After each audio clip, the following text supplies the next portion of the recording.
Hello, I'm Pip Courtney. Welcome to A Taste of Landline. We've gone across the country to show you the very best in food, fibre and more. On today's show, Australian caught ready-to-eat tuna. That cooked inside a jar, that's what they're getting.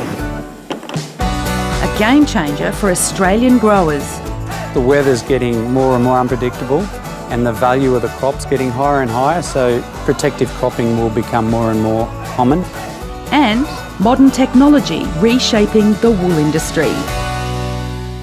Huge glasshouse type protection for horticulture and fruit crops has long been too expensive for growers to consider.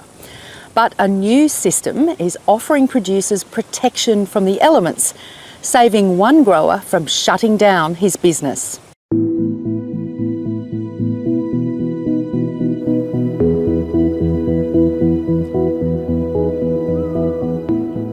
Daniel Scarvo's vegetable growing business is based in Bundaberg, and the only reason he's still in the district is because of this.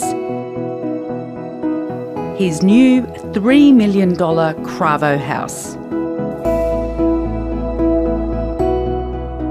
The Canadian-designed structure with retractable roof panels and walls covers 4.3 hectares of tomatoes and capsicums.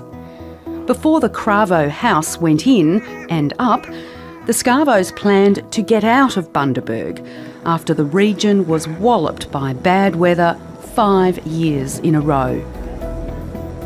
We were out of the business. We'd lost 3 consecutive Roma crops in a row. Our yield numbers were pathetic, and everything we put in that box, you had to hope for a market that was high enough for a return to be able to plant your next crop.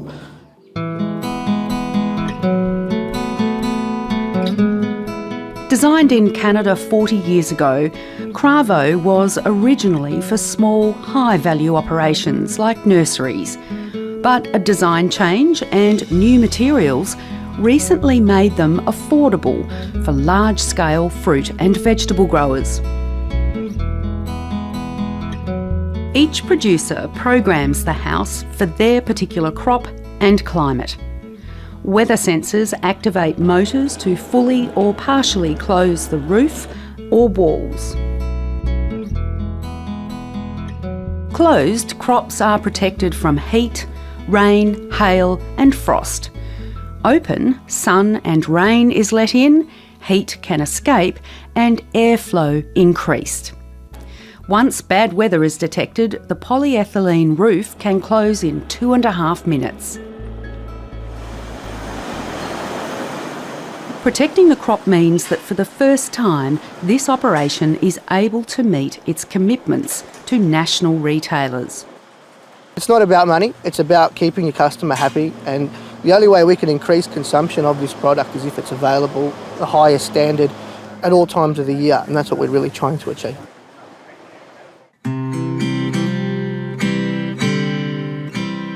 While the numbers add up for higher value crops, producers of lower value crops are beginning to see a role for the houses as well. Koala Farms at Gatton in southeast Queensland grows 500,000 lettuce a week, as well as broccoli and cauliflower. What are the climate risks of having a vegetable operation here? Well, the no-brainer's hail. We've had, last year outside we had 3 hailstorms in one season. That was a bit hard to take. Obviously it didn't affect our nursery, but hail's the big one, storm damage, wind damage and heat. Heat can also be bad. Yeah, Ray, what do you reckon about this germ? Looks pretty good. It's nearly a full germ. They used to buy seedlings from nurseries to plant out in the paddocks. Now they grow their own in their new protected nursery. We hold about $200,000 worth of plants in here at any one time, so the roof adds a fair bit of value.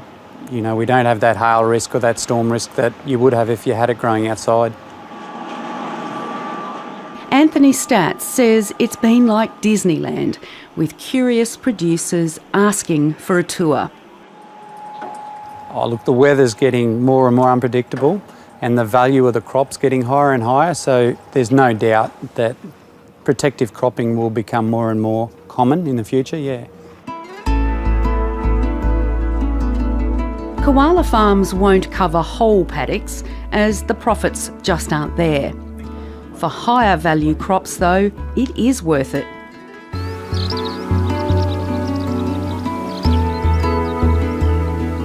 In Tasmania, where cherry growers battle many weather enemies, the first retractable roof house is going in.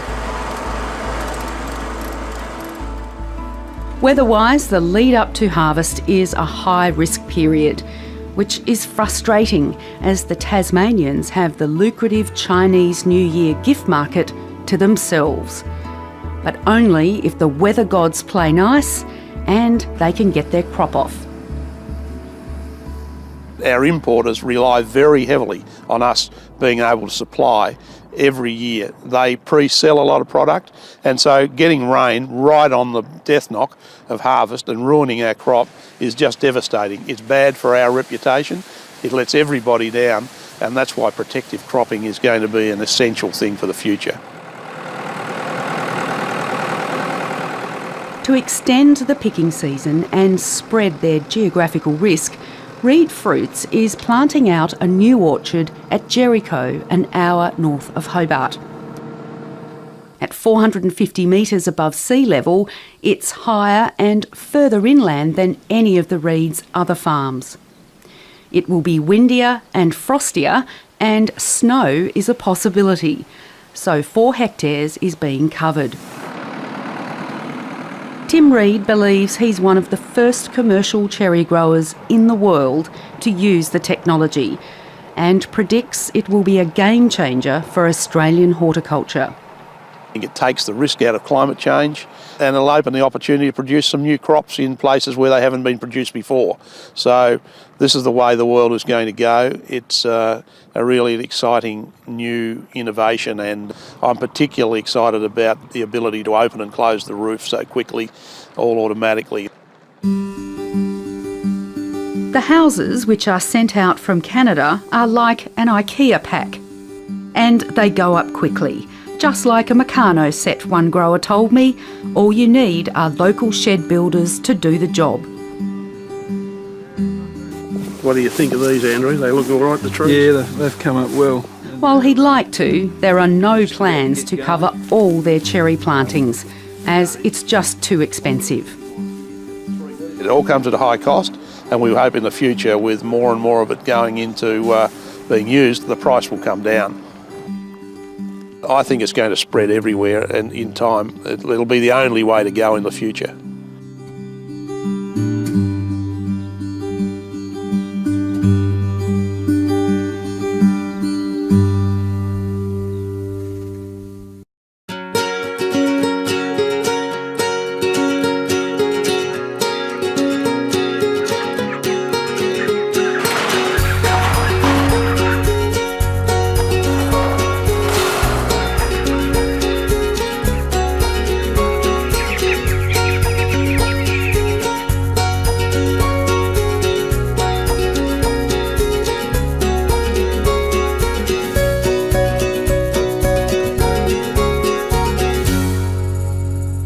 Hello, I'm Courtney Wilson. Australians love seafood, and more of us are going to the effort of seeking out fish and other seafood that's been sourced sustainably and locally. Ready-to-eat tuna is one product where that hasn't always been possible, but a fishing family from far north Queensland is hoping to turn the tide.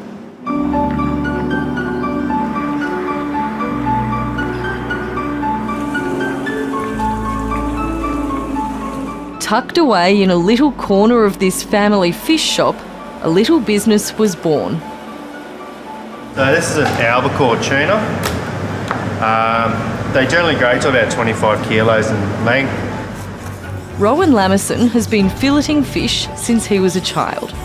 He grew up in Cairns, where his parents have long made their living off the ocean. Rowan's father, Bob Lamison, was among the first to crack into the lucrative Japanese export market. We also pride ourselves in freshness as well as quality, and has made our tuna very much in demand in Japan.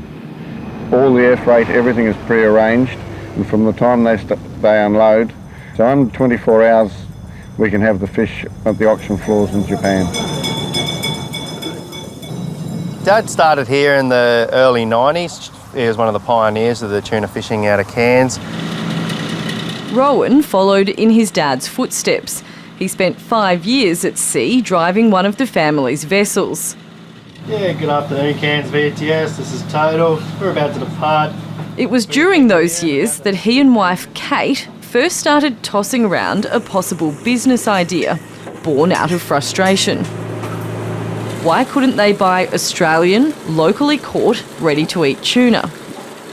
We eat a lot of tuna ourselves, and it was always really disappointing that we were eating fish from all over the world, but nothing from Australia. There was nothing available from Australia, and yet Rowan was going out and catching this amazing fish, and it was just being sent overseas. And it really drove us to have a look at starting something ourselves. Australia does send fish around the world to be canned. We send fish to Korea. There's fish being sent to Spain, and they have canneries also in Taiwan and Thailand. And yeah, they are canned there, but predominantly the fish is sourced from outside of Australia. A big part of the reason why tinned tuna isn't typically Australian caught is because our tuna is actually too good.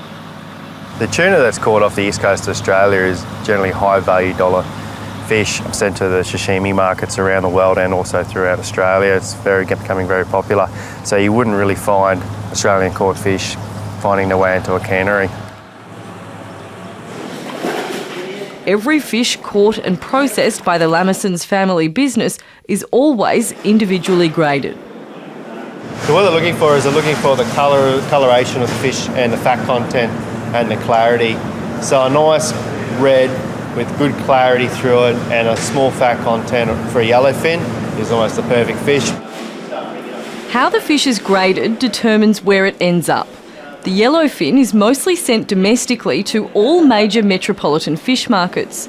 The very best also goes to Japan and into the US. It has to be the best because exporting overseas is expensive. Yeah, to have it end up right up at the other end of the country or the world is you need to make sure that what you've sent is good quality. The Lameson family have 3 fishing vessels and on an average week will catch more than 6,000 kilograms of tuna. So with plenty of access to fresh fish, Rowan and Kate set about working out whether they could produce Australian caught, ready-to-eat tuna economically. So using a low value cost tuna is the only way that we can get our tuna, Australian caught tuna, on the shelves in Australia. We chose albacore because it has that, it's a white flesh fish, it has a nice flavour to it already, and we had lots available to us. The couple spent the next 6 months trialling how best to prepare the tuna and taste testing different flavours. There's a lot of tuna eaten, a lot of tuna thrown out, let's put it that way. So we did a lot of testing. It was probably about 6 months of just flavour testing. 4 of those months took to get to one that we could work with, trying different oils, salts, different combinations. They settled on 3 flavours using only the highest quality local ingredients. And rather than a tin, they opted to put little tuna in a glass jar. I work in a big office and I know people complain a lot about tuna in the fridge. With the replaceable lid, nobody would even know. The jar allows our customers to be able to see that they are getting that steak of tuna. So many times you open a can of tuna and it's just these flakes and you can't see it. Ours, you can see before you even buy it that it's chunky, it's quality. So Rowan, is there any special way you have to fillet it for what you're doing with the little tuna in jars? No, it's just generally loining it, taking the main 4 core fillets out, keeping it very simple. It's that cooked inside a jar, that's what they're getting. They know it hasn't sat in a freezer for a couple of years. The business was launched in early 2017. So we sell throughout Cairns, the tablelands, along the east coast seaboard, Townsville, Mackay, Brisbane, also into Victoria, South Australia and Western Australia now. So. As well as online and in health shops around the country, the matriarch of the family, Mum Annie Lamison, is also thrilled to have the product on the shelves of the family-run retail shop. I honestly believe that the Australian now that comes in here is looking for something that's Australian and fresh. That's the key to it, that people come here purely because they know it's Australian. What the Lamisons decided not to do was try and compete with the incredibly popular and far cheaper tinned tuna market. Instead, they opted to back the quality of their product and aim for the boutique buyer. There are 4 serves in each jar at a cost of $14. We are made right here in Australia. We make sure everything is high quality, so it is a bit more expensive than what you'll find in a tin. Rowan and Kate say they can back up their commitment to providing sustainably caught seafood. The tuna in every jar can be traced all the way back to the boat where it was caught. Imported seafood, yeah, it's cheap, we can get it, but do we know exactly what's happened to that seafood before it's come to Australia? So people want to have that choice to be able to make, even though it might be at a premium price, they know exactly what's going into their diet. Like any small business starting out, it hasn't been without challenges. Far North Queensland is a great place for a fishing operation, but it's a long way from the rest of Australia, and freight costs a lot. But they have big dreams. Being located up in Cairns, there is a big factor of freight. It is quite expensive to get everything up here and then ship it back around Australia. So there's an added cost, but we factor that into it, and we think we can make it a good go of it.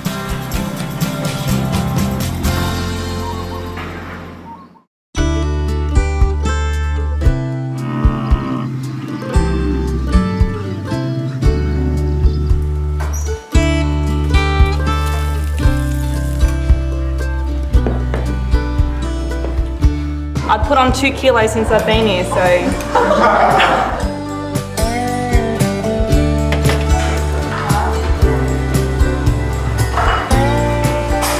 They really want a steak and onion gravy once a week, and they love shepherd's pie, and then roasts, of course.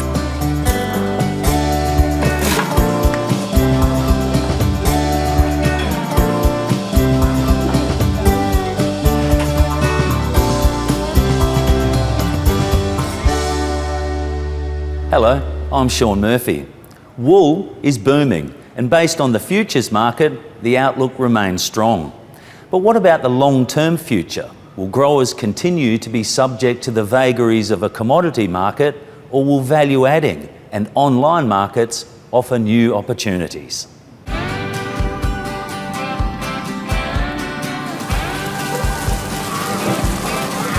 Gostwick is 6,500 hectares of prime grazing land in the New England region of New South Wales near Uralla.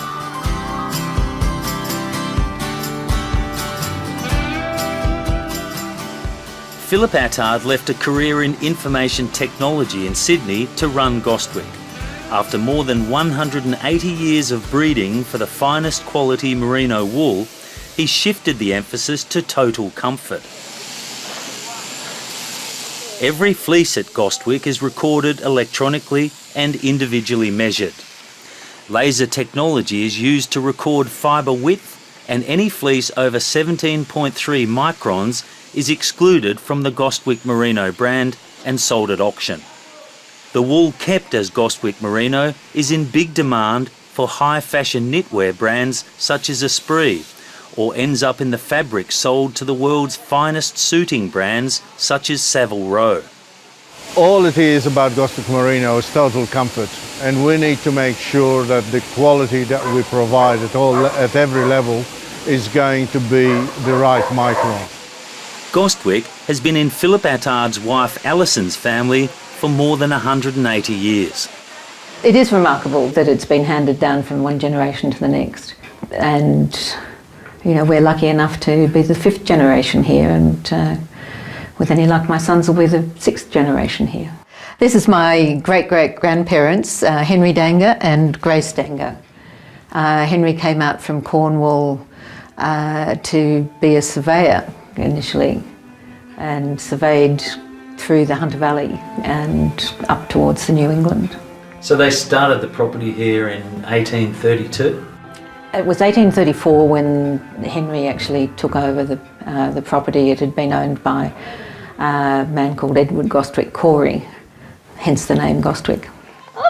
Been over your head. Last year, the Attards launched Henry and Grace, a range of machine-washable, total comfort baby wear using their ultra-fine wool. It's been great. The stuff that we've sold in Australia and also in Europe, the reactions have been exceptionally good. It's ideal fibre and perfectly suited for the most sensitive skins like babies. It may be the perfect fabric for baby wear, but even ultrafine wool can contain coarse fibres. Philip Attard says there are no second chances in this highly competitive market. His garments are manufactured in China and Hong Kong, and the company is using the best technology available to ensure only the softest fabric is used. 5 generations of Philip Bell's family have lived at Greendale near Goulburn in New South Wales. They background cattle and run fat lambs, but it took the birth of his son Charlie to inspire an idea to take to the world. Being a newborn baby in this climate, I kept struggling to find something warm for him, and my mother suggested that I try my great-grandmother's blanket, and then also standing on the deck and looking out, and Philip was driving 1,000 head of sheep up our laneway, and I thought, I really need to do something with sheep. You know, I'm surrounded by them. It makes sense to do something in the wool business. That business is hand-knitted baby blankets, like the one created by her great-grandmother Sarah Jane Bond in 1940. So we set about finding the wool, which took a really long time, and I wanted to get really soft, beautiful, springy merino wool, which we've sourced out of Bendigo in Victoria, and we've gone about then creating different designs. So we have 5 different blankets in the range, with others in development. And this is really exquisite. This is our feather and fan christening blanket. It gives the illusion of alternating waves, and it's just so gorgeous. Even though it's very light and delicate, it still has the same level of warmth, and like all of our other blankets, are completely machine washable. I think it's a good way of resting, but still feeling as though you're being productive. Well, you're doing something, yes. Crucial to the business model is a dedicated team of knitters who design and produce the blankets. It's beyond creating a beautiful product. It's about really talented women coming together who have a vested interest in the wool business. You know, all of us are either married to farmers or have been farmers, and it's looking at creating something and bringing women together in the bush, which is a really important thing.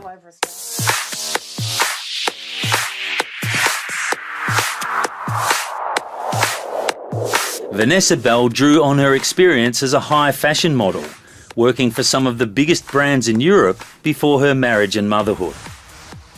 I think I was incredibly fortunate to work with clients such as Giorgio Armani and Comme des Garçons and Christian Dior. For me, it helped me actually define the gap in the market to look for something that was about quality. So being surrounded by wonderful fabrics and construction and how those fabrics came together on the runway, that absolutely gave me an insight into what I wanted to be able to create.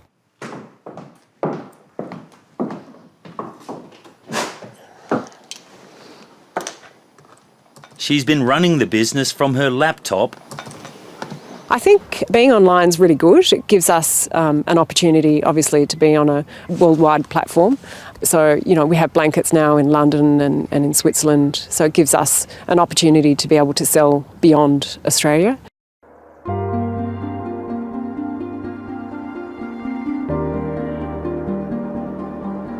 The next step will be to convince Philip Bell to buy back into merino sheep. He sold his flock when prices were poor, and is now producing prime lambs for the meat trade. A merino flock will be an important part of the Sarah Jane Bond story.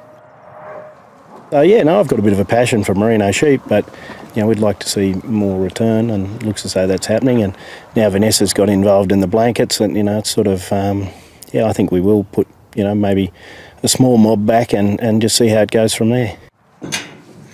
Nothing would make my heart sing more than being able to produce baby blankets from wool that we've produced. So it's absolutely a possibility moving forward.